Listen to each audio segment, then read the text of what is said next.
তারেক রহমান সাহেবকে অ্যাপ্রিশিয়েট করি, আমার ভালো লেগেছে। জেন্টল পারসন, যারা ভালো নেতৃত্ব দিতে পারে তাদেরকে আসনে বসাতে হবে।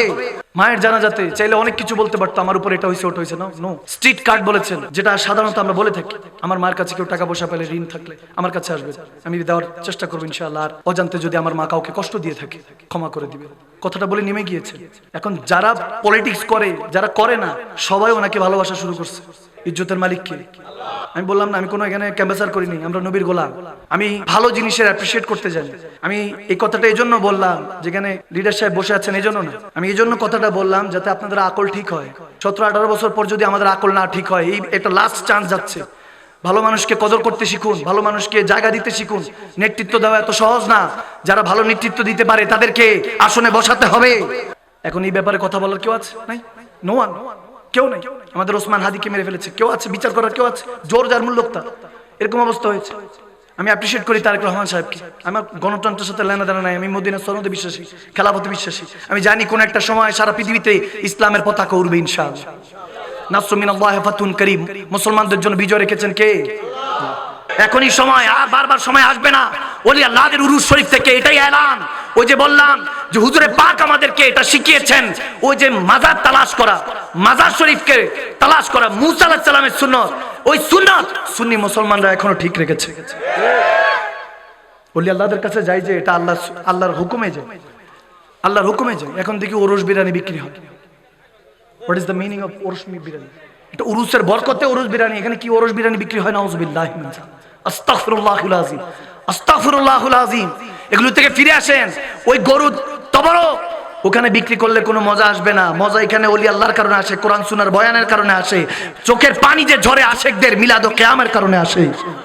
আওয়াজ দেন না কেন মুসলমান, ঠিক কিনা? এগুলো থেকে ফিরে আসেন। দুনিয়াদারি কত করবেন, করেন। একদিন যখন মালাকুল মউত লম্বা সালাম দিবে, ওদিন টের পাবেন কত দানে কত চাল। আমি ডেইলি একটাই মাহফিল করি, 2-3টা করি না। আগামী বছর থেকে বলছি মাসে 15টা মাহফিল, এর বেশি মাহফিল করা যাবে না। কারণ এগুলোকে বিজনেস বানায় ফেলছি, রাজনৈতিক ময়দান বানায় ফেলছি। যা মন চায় তা তামাশা। হাসির ওয়াজ লেখেন, সার্চ দেন, চলে আসবে নাউজুবিল্লাহ। হাসির ওয়াজ, হাসির ওয়াজ কিভাবে হতে পারে? এখানে হলো আল্লাহ রাসূলের প্রেম অন্তরের মধ্যে ঢুকাইতে হবে, যুবকদেরকে তৈরি করতে হবে। মাহদী আলাইহিস সালাম আসতেছে, আমাদের অনেক প্রস্তুতি আছে। আওয়াজ দেন কেন, ঠিক কিনা? আল্লামা ইকবাল বলেন, যেদিন থেকে মুসলমান তলোয়ার জমা দিয়ে তলোয়ার বিক্রি করে জায়নামাজ কিনে নিয়েছে, ওদিন থেকে মুসলমানের চোখের পানি শেষ হচ্ছে না। আর যে মুসলমানরা সবসময় বলতেন, ওমর ইবনুল খাত্তাব রাদিয়াল্লাহু তাআলা, যে রোম সালতানাতের বাদশা 1000 বছর ধরে যারা রাজত্ব করত, সেই বাদশাকে যখন চিঠি পাঠিয়েছেন, বলে আনা ওমর ইবনুল খাত্তাব, আমি রাসূলের পাকের গোলাম, আল্লাহর বান্দা, আমি কারো কাছে গোলামি করি না, আমি কারোকে আরজি দেই না, আমি যা দেই হুকুম দেই, হলে কালমা পড়ো, নয়তোবা আমি ওমরের সাথে যুদ্ধ করব। সুবহানাল্লাহ বলেন না? কাফেররা জিজ্ঞেস করতো, মুসলমান কয়জন? বলে 1000-2000 হবে। বলে আমরা 1 লাখ, আসুক তাদেরকে দেখে নিব। তখন একজন দৌড়ায় এসে বলতো এরকম বাদশাদেরকে, রোম সালতানাত, পারস্য সালতানাতের যারা হাজার বছর ধরে রাজত্ব করছে দুনিয়াতে, যখন বলতো যে মুসলমানদেরকে সাইজ করবো, আসতে দাও, আমরা লাখ ঘোড়া লস্কর বললাম, কোনো কিছুর অভাব নাই আমাদের, বলতো 1000-2000 আসতেছে। কিন্তু যখন একজন বলতো যে মন্ত্রী, কেউ যদি জিজ্ঞেস করতো কে আসতেছে, তো কেউ যদি বলতো ওমর ইবনুল খাত্তাব, আমার রাসূলে পাকের শের, সুবহানাল্লাহ বলেন না? 40 days later যেদিক দিয়ে ওমর হেঁটে যাবেন সেদিক দিয়ে শয়তান হাঁটতো না। সুবহানাল্লাহ ভাই, দিকে কইেন, আরো জোরে পড়েন না সুবহানাল্লাহ। ওমর ইবনুল খাত্তাব যখন বলতো, তখন সব বলছে কি ওমর আসতেছে, এই দরজা বন্ধ করো, সব বন্ধ করো, লাঠি ফালাও, তলোয়ার লুকাও, সব চিঠি লেখো, ওমরের কাছে খাত লেখো, বলো আমাদের সাথে লড়াই করা লাগবে না, আমরা এমনি ওনাদেরকে বিজয় দিয়ে দিছি, কি লাগে দিয়ে দিব। আরো জোরে সুবহানাল্লাহ। এরকম হযরত ওমরের মতো হওয়া দরকার আছে কি নাই? আওয়াজ দেন, দরকার আছে কি নাই? গতকালকে একটা হাদিসে মোবারকা পড়াচ্ছিলাম মুসলিম শরীফের, আব্দুল্লাহ ইবনে হুযায়ফা রাদিয়াল্লাহু তাআলা রোম সালতানাতের সাথে এরকম যুদ্ধ করছিলেন, খালিদ বিন ওয়ালিদ রাদিয়াল্লাহু তাআলার নেতৃত্বে ওনাকে পাঠানো হয়েছিল। ওই দিন মুসলমান একটু পরাস্ত হয়েছে। আব্দুল্লাহ ইবনে হুযায়ফা রাদিয়াল্লাহু তাআলা তিনি যখন বন্দী হলেন, 1000 মিলে আটকে রাখতে পারে না। কয় হাজার?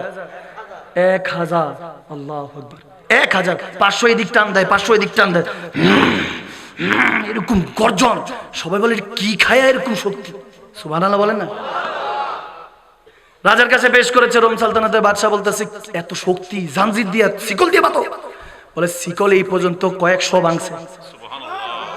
আমি কোন ওমর ইবনুল খাত্তাবের কথা বলছি না, আল্লাহর নবী শেষের কথা বলছি না, আমি Khalid bin Walid sword of Allah almighty, আল্লাহ সাইফুল্লাহ, আল্লাহ তলোয়ারের কথা বলছি না, আমি আমিরে হামজা আসাদুর রাসূল রাসূলের শেরের কথা বলছি না, মওলাই কায়নাত মওলা আলী শের খোদা আসাদুল্লাহ আল্লাহ শেরের কথা বলছি না, আব্দুল্লাহ ইবনে হুযায়ফা রাদিয়াল্লাহু তাআলা যারা নাম হয়তো বা জানেন না, আমি এরকম একজন মুসলমান সাহাবার কথা বলছি।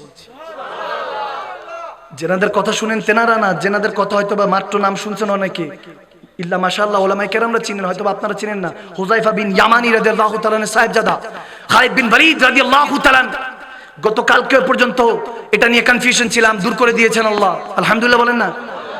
যখন তিনি আটকা পড়েছেন, তেনাকে বলতেছে যে ফাঁসিতে ঝুলাও, এটারে বেশিক্ষণ রাখলে তো সব মেরে ফেলবে। মুসলমান তো বল কোন গমের আটা খাইছে কোন, তারা তো আর জানে না মুসলমানদের এই শক্তি তো ইমানের শক্তি, নবীর আগুনের শক্তি, প্রেমের শক্তি, ঠিক কি না?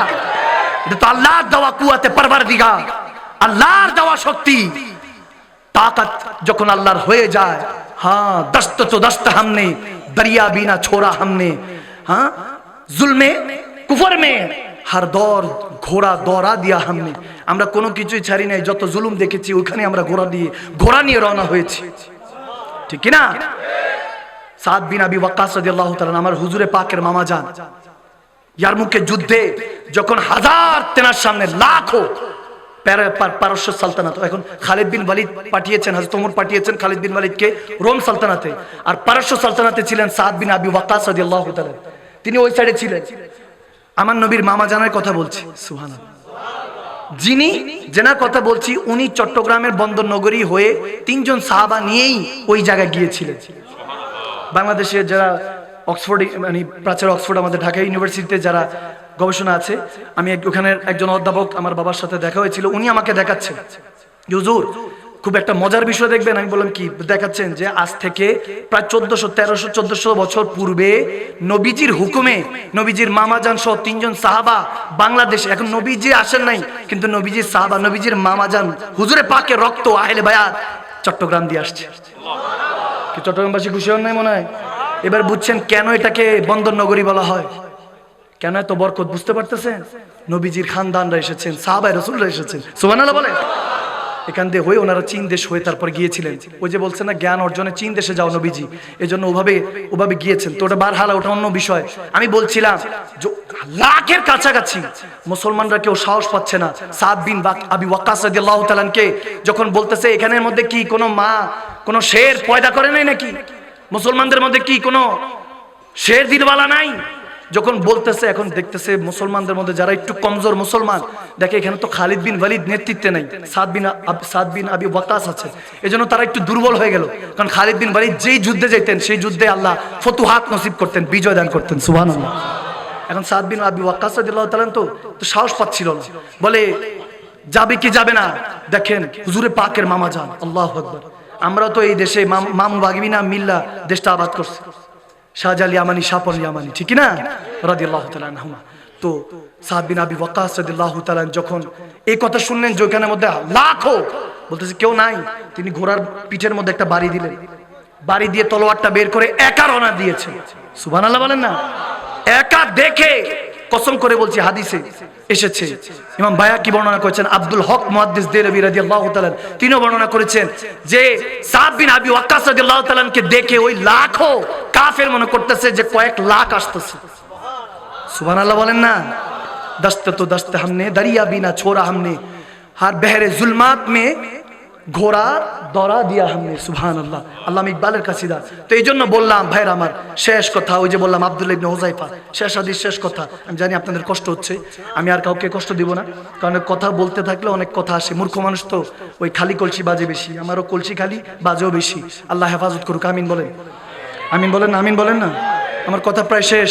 যখন আব্দুল্লাহ ইবনে হুযায়ফা ওনাকে ফাঁসির কথা বলছেন, তখন মন্ত্রী ডাক দিয়ে বলতেছে, হুজুর বাদশাহ নামদার ফাঁসি দিয়েন না, ফাঁসি দিলি তো শেষ, একটু দেখি না কি খেয়ে বড় হয়েছে, মানে কি তাদের এই ইমানি শক্তি, এত শক্তি কই থেকে আসছে এরকম যদি, কারণ বলতেছে সব প্রজারা চাচ্ছে উনি আমাদের জেনারেল হোক, সুবহানাল্লাহ। কি হোক? জেনারেল, মানে অর্থাৎ লিডার হোক, ইনশাআল্লাহ। ভালো থাকবেন ইনশাআল্লাহ, ফি আমানিল্লাহ। সালাম দিয়ে দেন একটা সবাইকে। ওয়ালাইকুম সালাম বলেন। আল্লাহ ওনাকে হেফাজত করুক, আমিন বলেন। ওনাকে দেশ ও দশের খেদমত করার সুযোগ দান করুক, আমিন বলেন। মাশাআল্লাহ মাশাআল্লাহ, আল্লাহ কবুল করুক। মাশাআল্লাহ, আল্লাহ কবুল করুক। মাশাআল্লাহ, আল্লাহ সচিব সাহেবকে আল্লাহ কবুল করুক, আমিন বলেন না। রাত হয়ে গিয়েছে, ওনারও কাজ আছেন, আমাদেরও প্রায় শেষের দিকে। আমরা কি খারাপ লাগতেছে আপনাদের? আওয়াজ দেন, খারাপ লাগছে? তাহলে আমি আর সামনে না গেলাম, কারণ এখানে সামনে গেলে আবার কথা অনেক বাড়বে। আমি ওদিকে আর না গেলাম। হাদিস শরীফটা আমি এদিকে শেষ করি। ওনাকে অনেক চেষ্টা করেছিল ধোকা দেওয়ার জন্য, কিন্তু কোনোভাবেই পারেনি। 3টা অফার দিয়েছিল উনি। বাদশাহ বলেছেন যে কত টাকা লাগবে চাও, আমি দিয়ে দিব। তখন বলছে টাকা লাগবে না, আমরা নবীর কদমে বিক্রি হয়ে গিয়েছি। সুবহানাল্লাহ।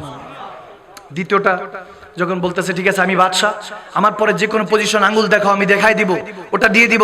মুস্কি হাসি দিয়ে বলতেছে আল্লাহর এই দুনিয়াতে নবী রাসূলদের পর যাদের মাকাম তাদেরকে সাহাবা বলা হয়, আমি সেই সাহাবা। সুবহানাল্লাহ বলেন না।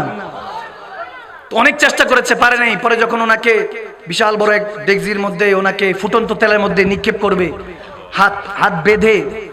হাত বেঁধে যখন মৃত্যুর সম্মুখীন, তখন চোখের পানি ছেড়ে আব্দুল্লাহ ইবনে হুযায়ফা কান্না করছেন। বাদশা বলে এখন মৃত্যু দেখে ভয় পাচ্ছ?